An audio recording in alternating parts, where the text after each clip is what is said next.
In the world of corporate finance, the three-way match is treated as an unbreakable lock. But this industry-standard checklist allowed a staggering 2 crore rupees, roughly 20 million, to vanish from a company's accounts without tripping a single alarm. Heavy manufacturing often relies on a complex supply chain.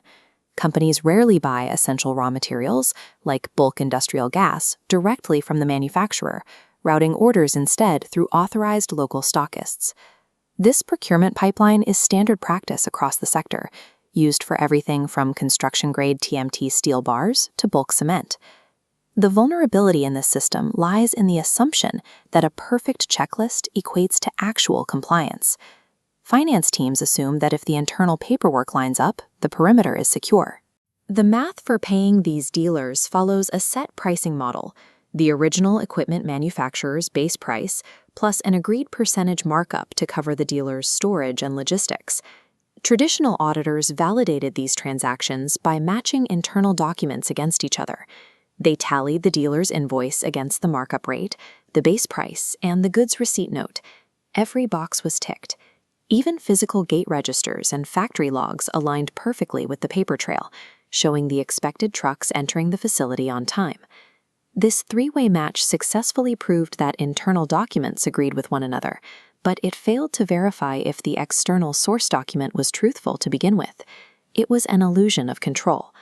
When a new internal auditor took over the engagement, they shifted the strategy from ticking boxes to an environmental scan, looking at the data surrounding the document rather than just the document itself. The auditor expanded the physical checks, reconciling inbound truck weights against standard tare weights to ensure real cargo was actually being delivered. They checked the digital perimeter by running vehicle numbers through the government Vahan portal, confirming the trucks logged at the gate were actually commercial heavy vehicles and not passenger cars or scooters. They even reviewed the vendor's digital tax footprint, checking the official GST portal to ensure the dealer was filing returns and reflecting tax credits. This 360-degree scan removes the blinders of a traditional audit, exposing anomalies that paper matching is specifically designed to ignore. While scrutinizing the manufacturer invoices submitted by the dealer, the auditor noticed a newly introduced feature: a prominent QR barcode printed on the physical invoice. This code comes from the Invoice Registration Portal, a centralized government ledger mandating businesses to register invoices digitally. When registered, the server locks in immutable data: dates, tax IDs, and exact values, encrypting them into a digitally signed QR code. Anyone can scan that printed code with an official app to instantly ping the government server, verifying that the data on the paper matches the record held by the state. This technology replaces the leap of faith required by a paper invoice with an unalterable cryptographic digital ledger. Driven by professional curiosity, the auditor scanned the barcodes on the physical manufacturer invoices provided by the dealer. The first red flag appeared immediately.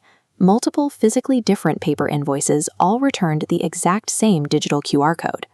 The base price locked in the digital QR code was drastically lower than the physical paper. The dealer used photo editing software to inflate the manufacturer's base price. Because their profit was a percentage of that base, this manipulation caused the total payout to balloon. The company's accounts payable team applied the correct percentage, but they applied it to a forged document, allowing the vendor to siphon over 2 crore rupees. Rather than hacking servers or writing complex malware, the vendor simply exploited a corporate culture that trusted physical paper over digital verification. Legacy verification processes focus on internal consistency, leaving the validation of external truth to modern digital authentication. This loss occurred because Scan the Barcode was not yet written into the legacy rulebook. Compliance checklists must be living documents that evolve alongside new technological safeguards. Professional curiosity, simply asking, "What does this new feature do?" remains a more effective safeguard against fraud than any software suite. Every finance professional must interrogate their own analog blind spots. Stay vigilant.